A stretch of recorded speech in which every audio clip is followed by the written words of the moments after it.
The visuals you see offer a powerful example of the stark difference between the lungs of an adult from Himachal Pradesh and those of an adult from Delhi. This striking contrast reflects the impact of Delhi's high concentrations of PM10 and PM2.5 particles, which carry various harmful toxins. But now, there is an even more concerning addition to the city's air pollution: microplastics.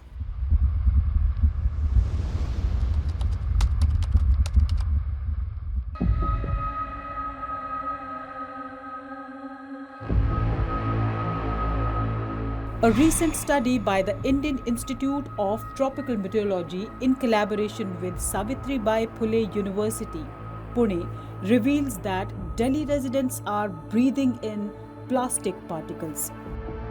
Microplastics have been found in three major particulate matter categories: PM10, PM2.5 and PM1.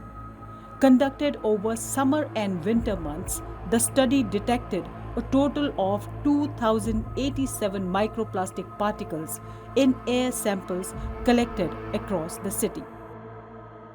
There are microplastic fractions which are in nanometers now. Plastic is there in automobile and vehicles. Plastic is in construction material. Many of them, because of wear and tear, will get converted into nanoparticles. And therefore, they are airborne and they will get into air environment, ambient air. In fact, we are promoting use of plastic for road making. But no one is asking what happens when there is wear and tear on the road. What happens to that plastic? From industrial processes, from consumer goods, and from use of plastic in construction sector, there is enough scope for production of microplastic and for those microplastics to become airborne. Whatever object you pick in, our clothes have microplastics, the vessels we are drinking in have microplastics, carpets have microplastics. So this particular item, even if it's not directly seen as plastic, is everywhere. And now, of course, this study that has come out is very scary, that it's not only available on the surfaces, but it's also there in the air. Now, what does that mean is that we are breathing that air. And if you think exposure to these airborne microplastics is highest during Delhi's notoriously polluted winters, think again. In fact, the study reveals that microplastic exposure is significantly higher in the summer months.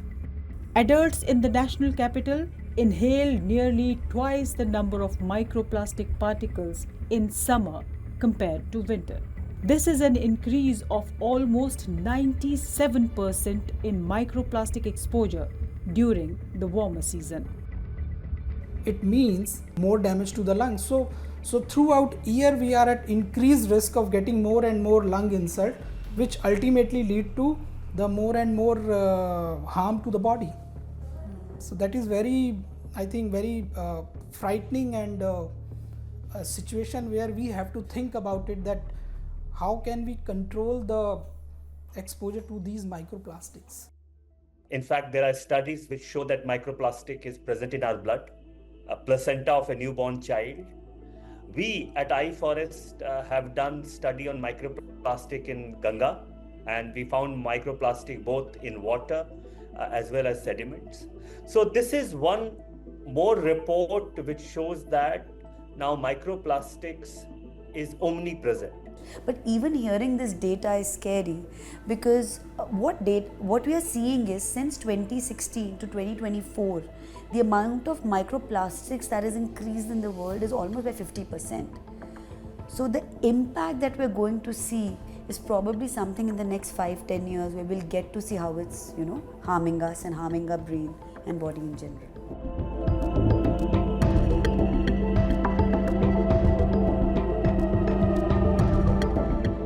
The research is still at a nascent stage. A lot more research has to be done to actually, have a firm opinion on exact impact of microplastics on our health. The study warns that prolonged exposure to microplastics may increase the risk of bronchitis, pneumonia, lung inflammation, and even cancer. In lungs, the initial damage which they cause inflammation of the airways, and those people who have a more sensitivity or those who have more allergic symptoms, or they have more prone to allergies, they develop more symptoms by the exposure of these small particles PM 2.5 and PM 10. If there is a consistent or continuous insult over the lungs, it can convert it into asthma. Even it can cause a recurrent pneumonia, the bronchitis, and in long term it can also cause cancer. Even the bronchial asthma and the bronchitis, it leads to more and more hospitalization and leads to more and more morbidity in these subset of patients. So the nerve that through which we breathe, which activates when we breathe, when we smell something, is called the olfactory nerve. Now that goes into something called the bulb, and that is connected to the brain, and that further goes into the brain. So right through our nose, our brain is getting a pathway to get those microplastics into our brain, which actually is a very scary thing.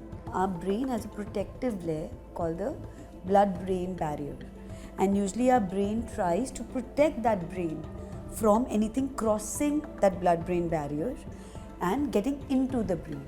But what we have seen with studies, animal studies that have been done, they show that these microplastics actually cross the blood-brain barrier and deposit into the brain. And the levels of what we see in these microplastics in the brain can be up to sometimes 30 times more of what we might find maybe in the liver or kidney or other organs. We see that it's causing cell death and eventually causing tissue injury.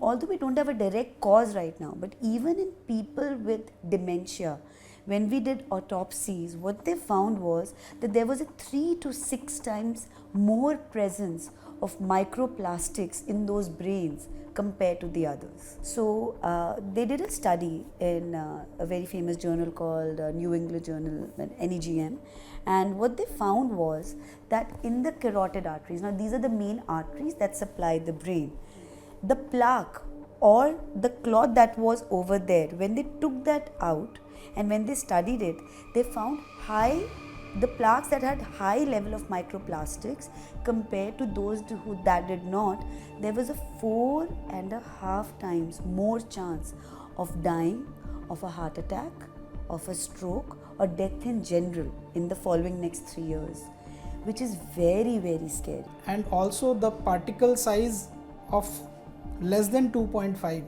they can even travel through the blood and goes into the heart, into the brain, and they may cause the same damage which can be caused by the toxic gases which are of same size.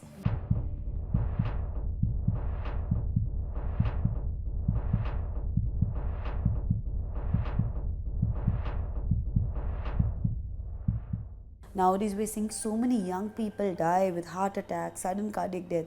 Nobody knows what to blame on. But could it be microplastics? Only time will tell. I think as we study this further, we'll get to know. We know impact is there. We know when we look at otherwise particulate matter, we know because of pollution, when we are breathing this in terms of the brain, it does affect, it can cause headaches, it can cause confusion, it can cause brain fog, it increases your risk of stroke, it increases your risk of high blood pressure, it increases your risk of having heart attacks, it increases lung issues, and everything is interconnected. Children are more prone to breathe in these microplastics. It can actually deposit in their brain much more, and so can it cause developmental issues and behavior issues as we go older? Only time will tell. But whatever data we are seeing so far is not giving the right signals and is definitely very concerning.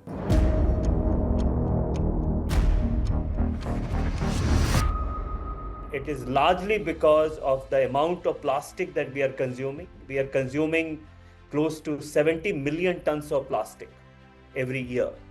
Plastic is one of the major industrial material that we consume, and we are mismanaging plastic. Now, How can we reverse it? Unfortunately, the government has to make policies to decrease these particulate matters in the air. We as humans, when we are living in that environment, we have no choice. Do our kids have a choice? They are not realizing that if they do not take the steps today, they're basically spoiling the future in the next 10-15 years.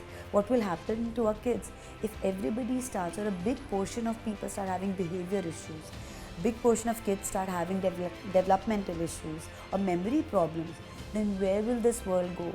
End of the day, it's the human mind that innovates. It's the human mind that thinks. So I feel that it's really important that at least we see it from a perspective of nothing else, that at least let's protect the brain. To control it is the only cure. So if we are not able to control it, then nobody can protect themselves from the exposure. So I think just like the pollution, now the next target is the microplastic. We do not have currently any medicines that can dissolve microplastics. In fact, the research is very early to even understand the impact. I know we tell people wash your hands, be careful, do all of that, but now this is air. What can you do? You will have to breathe. That's an innate thing. So unfortunately, there's no medicine as of now to dissolve these microplastics, at least whatever the data shows us. There was an international negotiation on plastics which has failed. As you know, after 2 rounds of final negotiation, countries and including India opposed any regulation on curtailing plastic use. But without curtailing plastic use, we cannot solve plastic pollution problem. Treatment for microplastic is no plastic. If we think we can manage plastic pollution only through recycling and reuse and better management, then it has not happened in any part of the world.